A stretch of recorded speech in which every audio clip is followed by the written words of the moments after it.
Hello and welcome to मध्य मुकाबिल। मैं हूं रबिया खान और मेरे साथ मौजूद हैं रऊफ क्लासरा। सबसे पहले नजर डालते हैं आज की कुछ अहम डेवलपमेंट्स पर। ट्रंप से पीटीआई की उम्मीदें दम तोड़ गईं। सहाफ़ी के बानी पीटीआई के रिहाई के सवाल पर तर्जुमान अमरीकी महकमा खारजा ने मुदाखलत ना करने का कह दिया। खान सपोर्टर्स मायूस। दूसरी जानिब साबिक अमरीकी सदर जॉन एफ कैनेडी के पुरअसरार कत्ल का मामले पर ट्रंप इंतजामिया ने 63,400 सफ़ात पर मुश्तमिल रिकॉर्ड जारी कर दिया। क्या हालिया दस्तावेजात की रिलीज के बाद जॉन एफ कैनेडी के कत्ल के मुल्ज़िमान की शनाख्त हो सकेगी? अहम तफसीलात आपके साथ शेयर करेंगे। इसके अलावा साबिक chairman public accounts committee Noor Alam Khan के हुक्म पर तोशाखाना के स्पेशल ऑडिट की रिपोर्ट तैयार। ब्यूरोक्रेसी रिपोर्ट की रिलीज में रुकावट बन गई। हुकूमत किन बड़े बड़े साबिक हुक्मरानों को तहाइफ ले जाने के मामले पर बचाने में मसरूफ। साबिक chairman public accounts committee Noor Alam Khan से खुसूसी गुफ्तगू करेंगे इस हवाले से। इसके अलावा पब्लिक अकाउंट्स कमेटी में कच्चे के डाकों का जिक्र पहुंच गया। अरकान पीएसी के दरमियान दिलचस्प जुमलों का तबादला। ज़िमनी ग्रांट्स का मामला भी जेर बहस। पीएसी इजलास का आंखों देखा अहवाल जानेंगे रऊफ क्लासरा की जबानी। और वजीर आला गंडापुर अपनी पार्टी पर ही बरस पड़े। मेरी पार्टी ने मेरी टांगें खींची। मुझे सदारत से हटाने के बाद नए वजीर आला के नाम आना शुरू हो गए।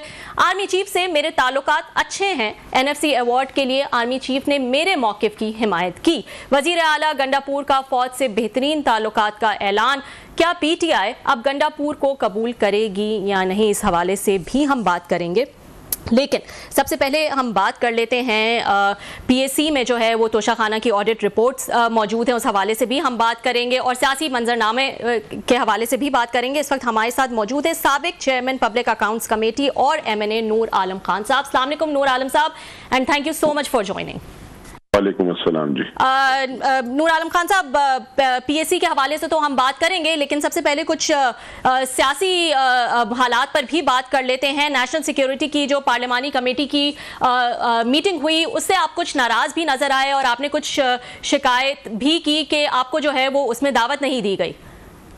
बिस्मिल्लाहिर्रहमानिर्रहीम। जी बिल्कुल, मेरा एक मौक़िफ़ ये है कि जी बलूचिस्तान में और खैबर पख्तूनख्वा में लॉ एंड ऑर्डर सिचुएशन या ये इंसर्जेंसी या जो आप ऑपरेशन करना चाहते हैं तो उसमें आपको वहाँ पे अब खैबर पख्तूनख्वा से मैं पेशावर से हूँ और वजीरिस्तान से मौलाना मिसबाउद्दीन साहब हैं और नोशकी से हमारे बादीनी साहब हैं और सवीदीन साहब हैं। तो बेसिकली आपको बलूचिस्तान को और खैबर पख्तूनख्वा के लोगों को आपको मतलब उनके रिप्रेजेंटेटिव एमएनएस को बिठाना चाहिए था और उनके ताकि वो बात करते। उन्होंने बेसिकली पंजाब और सिंध के लोगों को अगर आप बिठाएंगे तो उनको तो कुछ भी पता नहीं है, क्योंकि वहां पे तो ऑपरेशन नहीं हो रहा। ऑपरेशन तो होगा अगर होगा तो खैबर पख्तूनख्वा और बलूचिस्तान में, क्योंकि इंसर्जेंसी या जो दहशतगर्दी हो रही है वो इन दो सूबों में हो रही है, तो उनके एमएनएस को बैठना बहुत जरूरी था। उस पर मैंने आवाज उठाई क्योंकि और as a chief whip of Jamiat Ulema Islam मुझे उनको जो भी नाम चाहिए थे तो वो मेरे जरिए ही चलने चाहिए। तो अनफॉर्चुनेटली आई डोंट नो कहाँ से ये हुआ, डायरेक्ट वो हुआ। देखें, अवामी नुमाइंदे जो होते हैं वो एमएनएस होते हैं और एमएनएस के अलावा अगर आप एमएनएस को इग्नोर करेंगे तो उस तरीके से नहीं होता और आप खुद ब खुद ही ये मुझे समझ नहीं आई कि इस हुकूमत का क्या सोच था कि इन्होंने इंटेंशनली एमएनएस को इग्नोर करके और लोगों को बिठाया। तो मुझे हैरानकुनी की बात है। एनीहाउ हो गया, अल्लाह करे पाकिस्तान बचे, हम हर कुर्बानी के लिए तैयार हैं। नूर आलम साहब, इससे पहले रबिया आपसे कुछ और सवालात हैं इनके पास, मैं थोड़ा सा सप्लीमेंट्री पूछ लूं।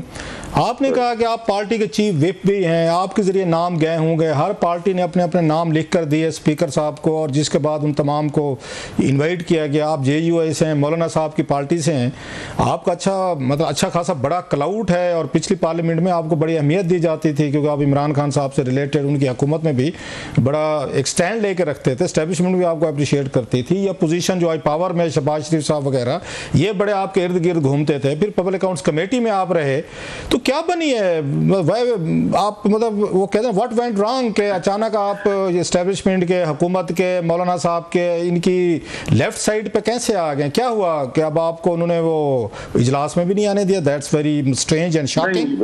ये इसमें एस्टेब्लिशमेंट का कोई काम नहीं होता। बेसिकली ये गवर्नमेंट जो है वो नाम लेती है। इन्होंने मेरा नाम नहीं वो किया, और मतलब इन्होंने कुछ पता ही नहीं। उन्होंने प्राइम मिनिस्टर हाउस ने, और मैंने स्पीकर से पूछा, मैंने कहा स्पीकर साहब विप के जरिए नाम मंगाए जाते हैं और सारी पार्टियों का ऐसे ही सिस्टम होता है सारी दुनिया में, ये एक कानून है, एक रूल्स के तहत ऐसे चलते हैं। कहते हैं मैंने ऐसे नहीं किया, मैंने को नाम मैंने नहीं दिए, नाम प्राइम मिनिस्टर हाउस ने, और फिर मेरे ख्याल में कहीं और शेयर किए गए होंगे। तो इसमें मौलाना फजल रहमान साहब एक बहुत बड़ा नाम है, एक क्लाउड है, ऑलरेडी पीटीआई बैकआउट कर चुकी थी। अगर वो थोड़ी सी भी, हल्की सी भी अपनी टोन में मैसेज भेजते कि भाई साहब मेरे चीफ विप का नाम कैसे ड्रॉप हो रहा है, उन्हें क्यों नहीं बुलाया गया, तो मौलाना साहब ने आपके लिए कोई स्टैंड नहीं लिया, कोई बात नहीं की, कोई थ्रेट नहीं किया हुकूमत को कि ये कैसे कर सकते हैं कि मेरे चीफ विप जो है उनका नाम शामिल है, उनका नाम कैसे ड्रॉप किया गया है? तो भाई बात यह है कि मौलाना साहब पशीन से इलेक्टेड हैं और वो एमएनए पशीन से हैं जी। मेरे ख्याल में उनके साथ जो गए थे एक सेनेटर कामरान मुर्तजा साहब थे और एक शायद मौलाना अताउर रहमान साहब थे जी। तो जो कंसर्न एमएनएस, क्योंकि ये इजलास बेसिकली एमएनएस के लिए होता है, नेशनल असेंबली के उसमें, लेकिन शायद तो उनका अपना वो सोच होगा। नहीं तो आपने मौलाना साहब से बात की, ये इशू रेज किया? उन्होंने कहा मैंने आपका नाम भिजवाया है। अच्छा, उन्होंने कहा मैंने नाम भिजवाया। नहीं तो बाद में आपने नहीं कहा कि मेरा नाम नहीं था और ये मैंने उन्हें कहा, लेकिन बस बात ये है जब गुजर गई, मैं खड़ा हुआ, मैंने नेशनल असेंबली को ऑन द फ्लोर ऑफ, इंशाल्लाह अगर कल भी मौका मिला तो मैं जरूर पूछूंगा, क्योंकि बात ये है ऐसे मामलों पे ये एक मेंबर नेशनल असेंबली का हक होता है। वैसे तो सबको बैठना चाहिए था, ये पिक एंड चूज नहीं होनी चाहिए। उसकी वजह ये है, मतलब शहबाज शरीफ साहब, ये आपको मुझे याद है जब इमरान खान साहब के दौर में आपने एक रिवोल्ट की थी, एक सॉर्ट ऑफ पॉलिटिकल बगावत कू की थी, आप जो मतलब 8-10 लोग थे, you were leading the charge. उस वक्त तो शहबाज शरीफ साहब, इनके वजीर, इनकी पार्टी आपके आगे पीछे, आपको मतलब one man army, demolition squad, Maverick, brave man, पता नहीं क्या क्या अलकाबात देते थे, और ऑल ऑफ सडन अब आपका नाम जाते और शहबाज शरीफ साहब नाम काट देते हैं और आपका पता ही कुछ नहीं है। सर मेरे ख्याल में अब आई डोंट नो कि शहबाज शरीफ साहब, क्योंकि मेरे शहबाज शरीफ साहब से तो मुलाकात नहीं हुई और ना मेरे उनके साथ। नहीं, आपको स्पीकर साहब अगर कह रहे हैं, स्पीकर साहब कह रहे हैं कि वजीर आज़म हाउस से काटा गया नाम जो उन्होंने किया है, वहां से हुए हैं, तो मुझे ये नहीं पता, लेकिन एनी हाउ गुजर गया।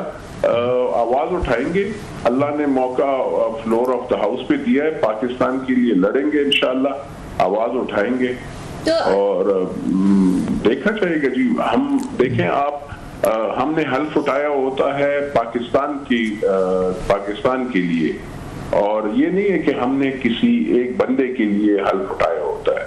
तो हम इंशाल्लाह पाकिस्तान के लिए काम करें और जो भी बेहतरी होगी तो वो करेंगे इंशाल्लाह। जी नूर आलम साहब, काफी जो है वो जाहिर अहम मीटिंग थी, हम देख रहे हैं दहशतगर्दी राइज पर है, पीटीआई ने शिरकत नहीं की, इस पे भी मैं आपका कमेंट चाहूंगी। और इसके साथ साथ जो अब पीटीआई का या गंडापुर साहब का जो मौकफ आ रहा है कि वो किसी नए ऑपरेशन के हक में नहीं है, तो मुज़ाकरात हो या नया कोई ऑपरेशन हो, इसके अलावा अफगान महाजरीन को शहरियत देने का भी उन्होंने मुतालबा किया है, इसको आप कैसा देख रहे हैं? देखिए, मैं एक तो मैंने जो उनका जो इस इजलास में शामिल नहीं हुई, ये बहुत अफसोस की बात है, क्योंकि ये जो दहशतगर्दी होती है इसमें पाकिस्तानी शहीद होते हैं, पाकिस्तान के आर्म फोर्सेस, पाकिस्तान के चाहे अफवाज हो, पुलिस हो, चाहे वो सारे पाकिस्तानी हैं, और पाकिस्तान हमारे ही माँ बहनों के बच्चे हैं, और उस पे मतलब उनके खिलाफ तो हम नहीं जा सकते, उनके साथ खड़ा होता है, वो हमारे लिए जान देते हैं, इसीलिए हम आराम से घरों में सो रहे होते हैं। दूसरी बात, यहाँ पे उन्होंने मतलब उनको चाहिए था कि पीटीआई को चाहिए था कि वो इस नेशनल सिक्योरिटी कमेटी के मीटिंग में उनको होना चाहिए था, और वो एतराज़ात उनको अगर कोई बात अच्छी नहीं लगती तो उस पर बात करते। जहां तक वजीर आला खैबर पख्तूनख्वा की बात है कि उन्होंने मुझे समझ नहीं आई कि एक चीफ एग्जीक्यूटिव अगर ये कहता है कि 15,000 वो हैं और अगर 5 हम मारते हैं तो 10 वहां से और आ जाते हैं, ये तो बहुत कमजोर बात है और ऐसे नहीं करनी चाहिए। ये इसका मतलब ये है कि आप तो बिल्कुल फेल हो गए हैं। अब एक पार्टी जो 11 साल से वहां पे हुकूमत में है और अगर वो ये बात करती है कि हम इनसे ना लड़ सकते हैं ना हम कुछ कर सकते हैं, मैं उस चीफ एग्जीक्यूटिव खैबर पख्तूनख्वा को बताना चाहता हूं कि खैबर पख्तूनख्वा की पुलिस ने सबसे ज्यादा शहादतें दी 2008 से 9 में। आप उनके DIGs, SSPs, SHOs, पुलिस सिपाही सारे शहादतें दे रहे थे और वो जब बहुत ज्यादा थे, अब तो इतने वो नहीं है, लेकिन अगर ये ऐसे अगर चीफ एग्जीक्यूटिव ऐसे बात करेगा तो उससे मोरल डाउन होता है। मैं उनसे रिक्वेस्ट करूंगा कि अपने बयान देते हुए जरा सोचा करें, क्योंकि ये मुल्क हमारा अफगानिस्तान के साथ कोई काम नहीं है। अफगानिस्तान जाने अपना काम जाने, हमने अपने पाकिस्तान की सरहदात की, पाकिस्तान के अंदरूनी मामलात में जो अगर कोई ऐसे टेररिज्म हो रही है, दहशतगर्दी हो रही है, तो उसके मुताबिक उसके लिए हमने कुछ सोचना है, करना है।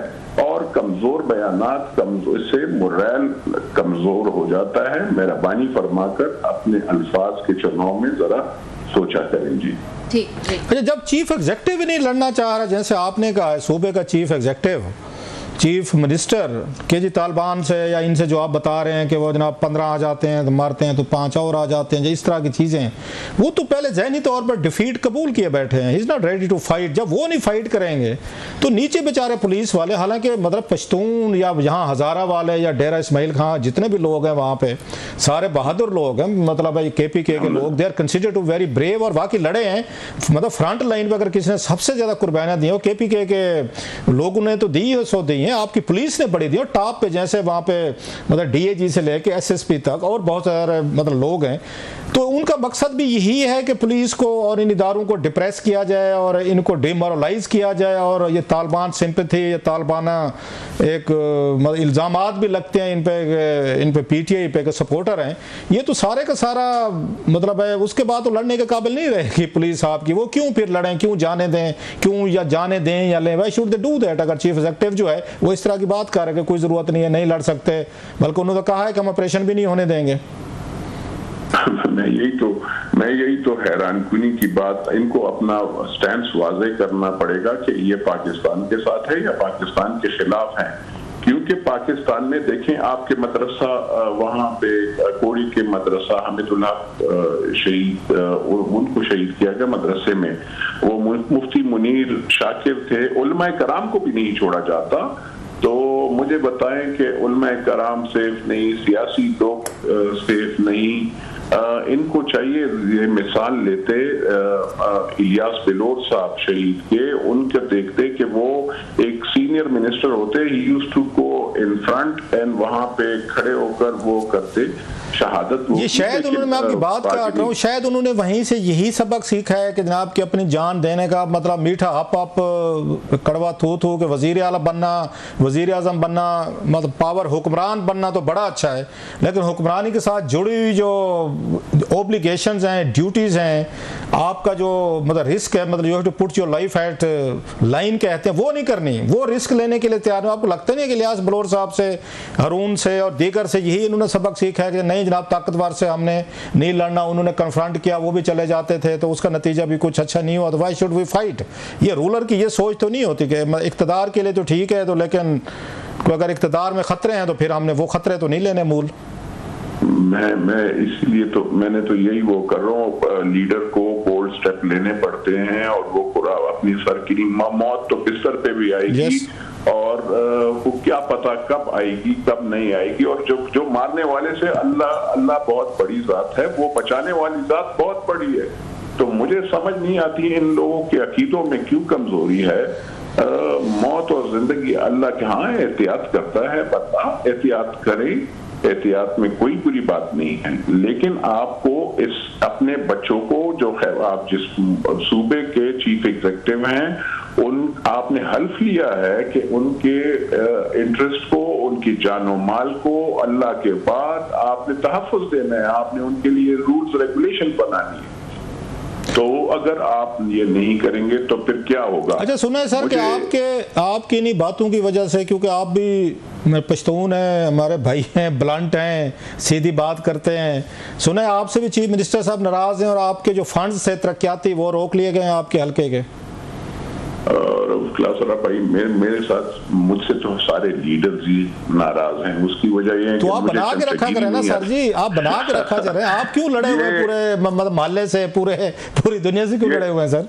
ये लीडरान साहिबान सारे चाहते हैं कि हमारे दरों पे बैठा करें। मैं जी अल्लाह के दर पे बैठता हूँ, बंदे के दर, मैं इंसान की इज्जत करता हूँ। ये लीडरान जो है ना, मैं इन्हें कहता हूँ कि देखिए जो आप, और शायद कल आप जा भी रहे हैं मेरा ख्याल है अल्लाह के दर पे उम्रा करने के लिए, if I am not wrong sir. अल्लाह जी इंशाअल्लाह, मुबारक हो सकता है आपको जी जी इंशाअल्लाह जी। अच्छा, तो बात ये है फिर भाई कि अगर जो ये इलेक्शन में अवाम को बात करते हैं, इनको चाहिए कि जब on the floor of the assembly में या जब मीटिंग में बैठते हैं उनसे यू टर्न ना ले, ये झूठ ना बोले, मुनाफिकत ना करे अवाम के साथ। अच्छा, वहां पे मैं आपको बताऊं, ये सोचें कि हर एक इस्टेब्लिशमेंट और फौज के खिलाफ बातें कर रहे हैं, ठीक है ना जी, ये कुछ लोग, और जब आप देखेंगे इन्होंने नामों पे हर एक ने अपने नाम अंदर डालने के लिए कि मेरा नाम हो, मेरा नाम, हर एक लड़ रहा है। मतलब यार ये क्या, आप मुखालिफ बात ही ना करो ना, वो आपके अपने लोग ही हैं। तो मुझे ये अफसोस, तो फंड्स आपके फंड्स रोके गए हैं, ये इज इट ट्रू? और मेरे फंड्स, मुझे तो फंड्स मिले ही नहीं है जी। इस साल तो मिले नहीं है, कोई काम नहीं हो रहा ना। आप मानेंगे कि मैं तो ना किसी ग्रिड स्टेशन पे मैंने जबरदस्ती बिजली ऑन, क्योंकि मैं कानून के तहत चलने वाला बंदा हूँ। तो मुझे हैरानी हुई कि मेरे ऊपर एफआईआर और वो दर्ज करने की कोशिश की, और एक वकील भी वो रखा गया कि जो मेरे खिलाफ इलेक्शन लड़ा था। तो मैं हैरान रहा। एनी हाउ ये होता है। अच्छा सर, जरा आ जाते हैं पीएससी पे, आ जाते हैं सर। मेरा भी बड़ा फेवरेट टॉपिक है, आप चेयरमैन रहे हैं सर। नहीं मस्त है कि आपके मतलब चौधरी निसार अली खान साहब को हमने देखा था दबंग में, हालांकि मेरा भी उनके साथ बड़े फटे चलते थे रिपोर्टिंग के हवाले से जब वो चेयरमैन थे, बट दबंग आदमी थे सर। उनके बाद देखा मैंने, आपको देखा, आपने भी बड़ा दबंग करके चले। हमारे दोस्त नदीम चंद साहब जो हैं वो भी बड़े अच्छे तरीके से चलाते रहे। बहरहाल सर, आपने पिछली दफा जाते हुए एक बहुत बड़ा एक सख्त आर्डर किया था और आपके हुक्म पर एक स्पेशल ऑडिट रिपोर्ट तैयार हुई थी इसकी तोशा खाना की। तोशा खाना इज ए ह्यूज स्कैम, आपको पता है, आपने बड़ा जोर लगा के ऑर्डर किया। अब कल एक रिपोर्ट पेश हुई है सर, उसमें उन्होंने कहा वो रिपोर्ट जो है अभी हम पेश नहीं कर सकते, डिपार्टमेंट के रिप्लाईज नहीं आ रहे। ऑडिटर जनरल पाकिस्तान ने कहा, कैबिनेट ने कहा, जहां पे बड़े बड़े लोगों के नाम है, बड़े बड़े लोगों के तहैफ हैं।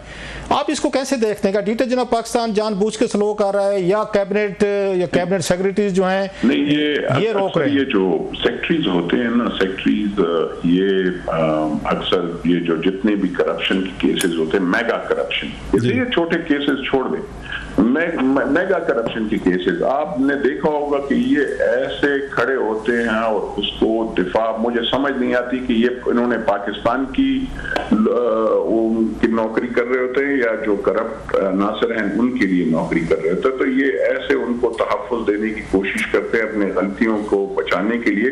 जहां तक आपने तोशाखाना का देखें, ये शुरू होना चाहिए। ये हमने कहा था कि आप सारा अवाम को सामने ले आए और जो भी चीज जिस बंदे ने भी ली है वो पता होना चाहिए पाकिस्तान को, उसके अवाम को, और उसकी ऑडिट होना चाहिए कि वो किधर गया, कितने का लिया गया, घड़ी अगर आई, अगर तस्बीह आई, अगर गाड़ी आई, अगर ये खाली गाड़ियां और वो छोड़े बहुत बड़ी बड़ी चीजें भी आई हैं। तो और हर इदारे, ये खाली सियासी लोग नहीं, जो और इदारों के लोग हैं वो भी अपना ऑडिट करवा कर बता दें। अगर ऑडिटर जनरल के साथ ये वो नहीं करते तो ये पीएससी के चेयरमैन को चाहिए कि अभी जो मौजूदा चेयरमैन है, मैंने कहा भाई एक तो फाइल आपने पढ़नी है। ये याद रखिएगा, अगर आपके मेंबर्स फाइल नहीं पढ़ेंगे, आप फाइल नहीं पढ़ेंगे तो आप कामयाब नहीं हो सकते। आपने दूसरे बंदे के जरिए फाइल नहीं पढ़वानी, अच्छा मशवरा दिया, वो आपको पॉइंट दे सके। नहीं, आपने फाइल खुद पढ़नी है और उसमें से खुद गलतियां निकालनी है, तो फिर आप कामयाब होंगे, क्योंकि आपने मुल्क के लिए काम करना होता है। वैसे वो आपका मशवरा माना है उन्होंने। मैं जाता हूँ कमेटीज में, मुझे लगता है जुनैद अकबर साहब जो हैं मेहनत कर रहे हैं, उनकी गुफ्तगू से, क्वेश्चन से, सवालों से लग रहा है ही इज वर्किंग हार्ड। उन्होंने आपकी बात मानी है। गुड मैन करेगा। तो इसको कैसे देखते हैं रिपोर्ट को सर? वो रिपोर्ट तो मुझे तो नहीं लगता कि it will see the day के एडिटर जनरल पाकिस्तान भी वहाँ बैठे होते हैं, वो भी 19-20, और कल कैबिनेट सेक्रेटरीज आए तो उनको रास्ते भी बता रहे थे कि आप कह रिकॉर्ड नहीं है। जी sir, it is very easy. आप इनको पेनल्टी दें, अगर आपने नहीं दिया तो वो उसके लिए सजा है।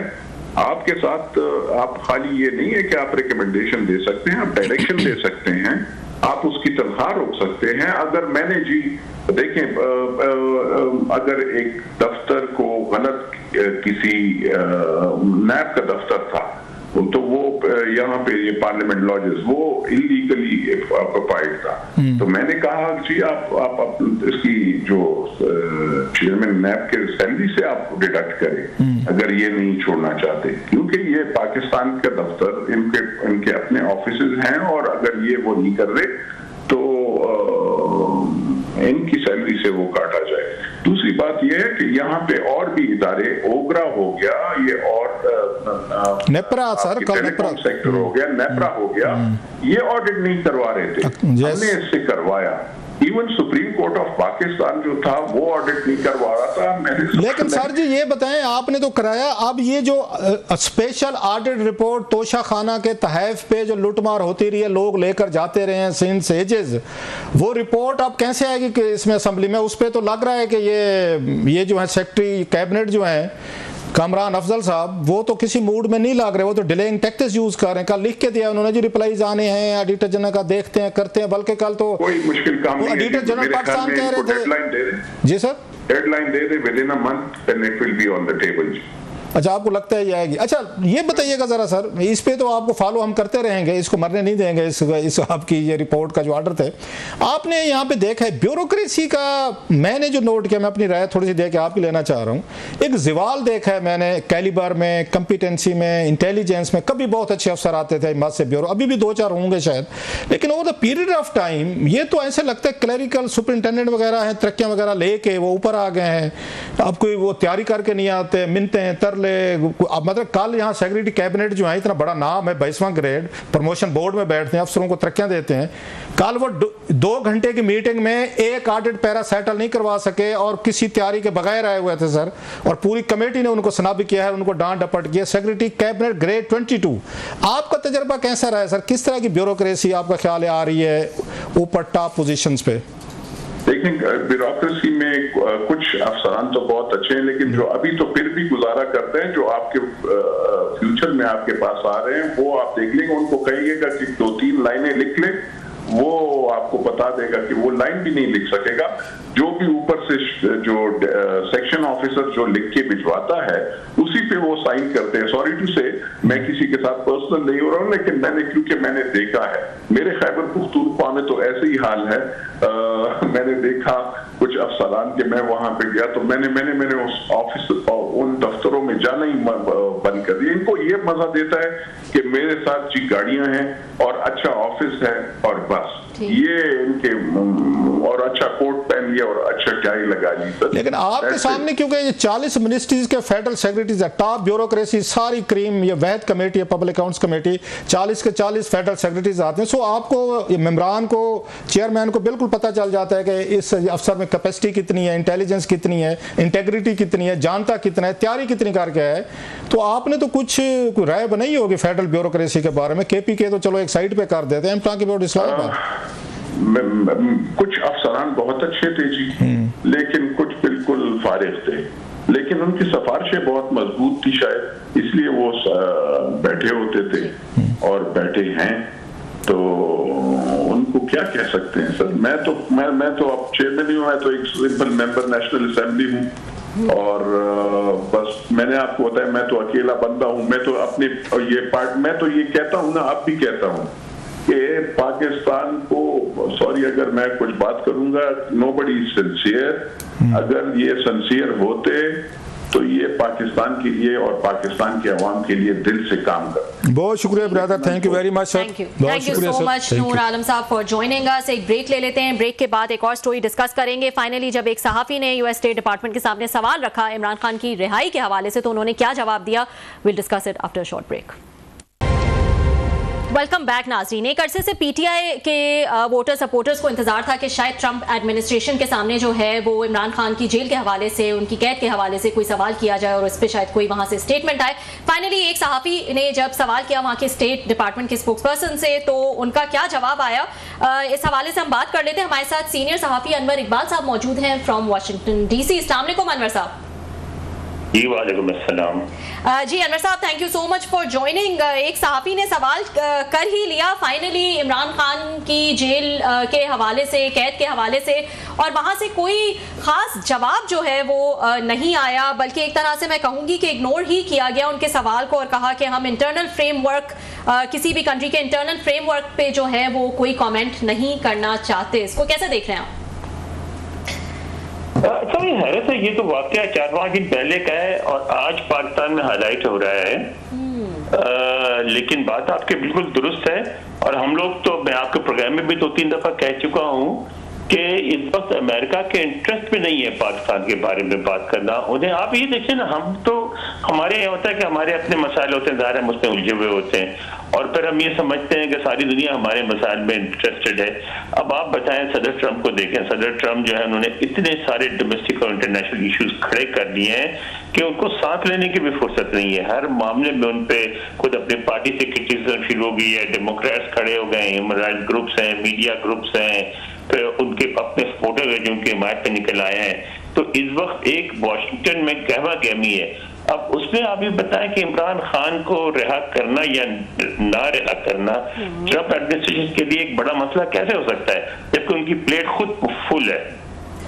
तो अनवर साहब, लेकिन जो भी बातें इलेक्शन के कैंपेन के दौरान, इलेक्शन से पहले ट्रंप एडमिनिस्ट्रेशन ने की थी, वो तो एक सवाल ही था कि वो पूरा करेंगे नहीं करेंगे, लेकिन आहिस्ता आहिस्ता हम देख रहे हैं जिस किस्म की भी बातें की थी, चाहे वो कॉस्ट कटिंग के हवाले से हो, इमिग्रेशन लॉज के हवाले से हो, वो सब वो कर रहे हैं। तो क्या ये उम्मीद की जा सकती है कि क्योंकि अगर उनका कोई वोटर ये उम्मीद कर रहा था और उन्होंने इस किस्म की उम्मीदें दिलाई थी, तो वो इसको भी पूरा करेंगे इवेंचुअली?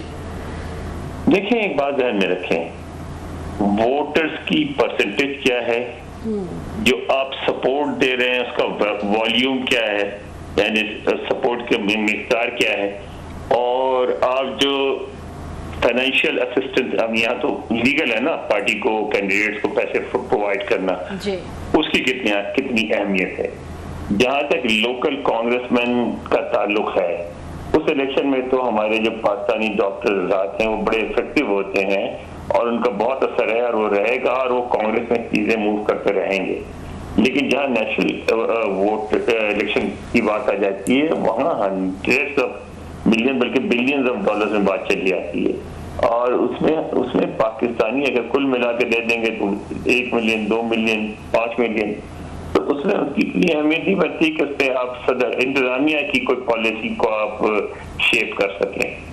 हाँ, ये है कि अगर ये कभी पॉपुलर डिमांड बना, कभी अगर इमरान खान के सपोर्टर यहाँ की मेन स्ट्रीम मीडिया की, थिंक टैंक की, इनकी अगर तवज्जो हासिल कर सके तो इस पर बात भी हो जाएगी। अभी तो फौरी तौर पे मुझे लगता है कि सदर ट्रंप अपने मसाइल में ही उलझे रहेंगे। अच्छा सर जी, जो बातें आप पिछले 3-4 महीने से कह रहे थे मुसलसल के, एग्जैक्टली जो बात आपने अभी की है, ये पहले दिन से आप बता रहे थे, समझा रहे थे नवंबर के इलेक्शन में विक्ट्री के बाद कि अमेरिका या अमेरिकन्स ये ऐसे नहीं चलते। लेकिन हम तो आपको पता है रही का पहाड़ बनाए बैठे थे, उम्मीदें बनाए बैठे थे। जो चीज़ें आपको समझ आ रही थी, तो जिन जर्नलिस्ट ने उनको ये क्वेश्चन किया, माशाल्लाह इज़ ए वेरी, मतलब अच्छा बड़ा नाम है, फ्रंटियर पोस्ट के वो हैं, चीफ एडिटर हैं, मालिक हैं, उनके वाले साहब रहमत शाह अफरीदी साहब, ह्यूज नेम, हिम, बल्कि मैंने खुद अपना ये जर्नलिस्टिक कैरियर जो as an apprentice, as an internee के तौर पर Frontier Post Multan bureau office से शुरू किया था।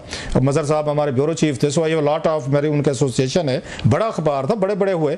तो ये उनको नहीं पता था जब वो सवाल कर रहे थे कि ये टाइम ठीक नहीं है। जलील अफरीदी साहब जो है, very honourable man, I respect him, उनको ये समझ नहीं थी कि ये टाइम नहीं है सवाल करने का। सवाल तो बनता है ना। देखिए, पहली ब्रीफिंग थी उनकी स्टेट डिपार्टमेंट की इंतजामिया के अंदर, उसमें जलील अफरीदी साहब ने ये सवाल कर लिया। और जलील अफरीदी साहब के बारे में ये नहीं कहा जा सकता कि वो पीटीआई के रिपोर्टर हैं। जलील अफरीदी साहब ऐसे जर्नलिस्ट हैं कि किसी वक्त किसी के बारे में कोई भी सवाल कर सकते हैं। अगली ब्रीफिंग में कोई ऐसा भी सवाल कर सकते हैं जो इमरान खान के खिलाफ जाए। उनके जहन में एक बात आई और उन्होंने बात कर ली। मैं नहीं समझता कि उसके पीछे पीटीआई की ख्वाहिश मुताबिक की थी। तो उन्होंने सवाल किया और उसका जवाब वही मिला जो जवाब मिलना था। ये आपका वही ख्याल है? मेरा ख्याल है मेरा सवाल in the first place was in the right question कि जर्नलिस्ट ने तो सवाल करना होता है। ही डजंट केयर अबाउट कि एनवायरनमेंट ठीक है नहीं है, किसको फायदा होगा नुकसान होगा। जर्नलिस्ट तो नहीं कहता, मतलब मुझे अपने आप को, मैं अपने आप को करेक्ट कर रहा हूँ, मैं जर्नलिस्ट की तो खबर बननी होती है, बनी है खबर। अगर सवाल अगर वो खान पे कोई बात करते, बड़ी खबर बन गई, खबर बन गई, खबर तो बन गई कि अमेरिकन को कोई इंटरेस्ट नहीं इमरान खान साहब में या पाकिस्तान के इंटरनल मामलात में। और यही मेरा ख्याल है एक जर्नलिस्ट की कामयाबी होती सारी। अब सर जलील अफरीदी साहब की भी यही ख्वाहिश थी, जलील अफरीदी साहब की भी यही ख्वाहिश थी कि खबर बन जाए। चले बन गया, फिर उनको मुबारक हो, उन्होंने बड़ा एक अच्छी एक तरह का बिग स्कूप बनाया। अच्छा, दूसरा सर हम ये देख रहे हैं कि इमरान खान साहब ने इस प्रेस कॉन्फ्रेंस के फौरन बाद जो इंटरनेशनल उनकी कमेटी थी जिसमें बड़े बड़े नाम थे और जो मेरा ख्याल है इंटरनेशनल अफेयर्स, लॉबिंग, डोनेशन वगैरह को देख रहे हो, कमेटी उन्होंने तोड़ दी है और कल उसका उन्होंने इसका नोटिफिकेशन किया है। Do you think it has some connect के वो भी ये मायूस हुए हैं कि इतनी बड़ी लॉबिंग हुई, डोनेशंस हुए, डॉक्टर्स का बताया जा रहा है वो खुश नहीं है कि पैसे लगाए, सब कुछ किया, नतीजा जीरो निकला है। और खान साहब ने भी कल अपनी वो कमेटी तोड़ दी। बहुत अच्छा किया कि ये बहुत अच्छा किया कि आपने ये सवाल कर लिया, क्योंकि मैंने इस पे जो कमेटी के मेंबरान हैं उनसे बात की थी कि ये क्या हुआ, क्यों हुआ। तो जो उनका जवाब है मैं आपसे कोशिशगुजार कर देता हूँ। उन्होंने ये कहा कि देखें, हम तीनों के तीनों जो हैं हम यूएस सिटीजन हैं और यूएस सिटीजन के तौर पे हम सपोर्ट कर सकते हैं, लॉबी कर सकते हैं किसी के लिए भी, लेकिन हम कोई ऐसा अदारा ज्वाइन नहीं कर सकते जो बाहर के लिए काम करता हो, फारा में रजिस्टर कराए बगैर। अच्छा, फारा है इनका फॉरेन जो है ना एजेंट रजिस्ट्रेशन एक्ट। तो जब आप फारा में यानी फॉरेन एजेंट के तौर पर रजिस्टर कराते हैं तो फिर आप बहुत सारे काम यहाँ नहीं कर सकते। आपके बिजनेस पे, आपकी एक्टिविटीज पे नजर रखा जाता है, असर पड़ता है, क्योंकि आप एक रजिस्टर्ड फॉरेन एजेंट बन जाते हैं जो कि कानूनी है यहाँ, लेकिन उसके साथ बहुत सारी पाबंदियां आ जाती हैं, बहुत सारी स्क्रूटनी शुरू हो जाती है, आपके टैक्स को बहुत क्लोजली देखा जाता है, क्योंकि उस पर नजर रखी जाती है कि गैर मुल्की जो पैसा आ रहा है वो कहाँ जा रहा है, क्या हो रहा है, कैसे हो रहा है। तो वो उनका कहना है कि हमने इस चीज पे गौर करने के बाद हमने खुद दरखास्त की कि हमें इलादा कर दिया जाए, इसलिए हमें इलादा कर दिया गया। अच्छा, मैं उनकी बात इसलिए मानता हूँ इसके ये पहले भी कर रहे थे, वो बाइडेन इंतजामिया थी, उनका रवैया नरम था और कांग्रेस में भी जो डेमोक्रेट थे उनमें इनका सपोर्ट बेस ज्यादा था। इनके डॉक्टर आसिफ साहब बड़े प्रोमिनेंट मेंबर हैं, अगर कमला हारिस जीत जाती तो कहा जा रहा था कि वो कैबिनेट में भी आ जाएंगे क्योंकि बड़े ताल्लुकात थे। लेकिन अब जो इंतजामिया आई है ये thank you, sorry to cut you here, time की कमी की वजह से हम अपनी बात जो है वो कंटिन्यू नहीं रख पाएंगे। एक शॉर्ट ब्रेक ले लेते हैं, ब्रेक के बाद दोबारा हाजिर होंगे। वेलकम बैक नाज़रीन। ब्रेक पे जाने से पहले हम बात कर रहे थे कि फाइनली एक सहाफ़ी ने जब यूएस स्टेट डिपार्टमेंट के सामने बानी पीटीआई की रिलीज़ के हवाले से जो है वो सवाल उठाया तो वहाँ से कोई खातिर जवाब जो है वो नहीं नज़र आया, बल्कि उन्होंने कहा कि इंटरनल फ्रेमवर्क जो है किसी भी कंट्री का हम उस पर कोई कमेंट नहीं करना चाहते। क्या अब पीटीआई की कोई हम नई स्ट्रैटेजी देखेंगे कि किस तरह से एक्टिवली इंगेज करना है यूएस एडमिनिस्ट्रेशन से? ये आने वाले टाइम में पता चलेगा। आज के लिए इतना ही, पीर को आपसे मुलाकात होगी।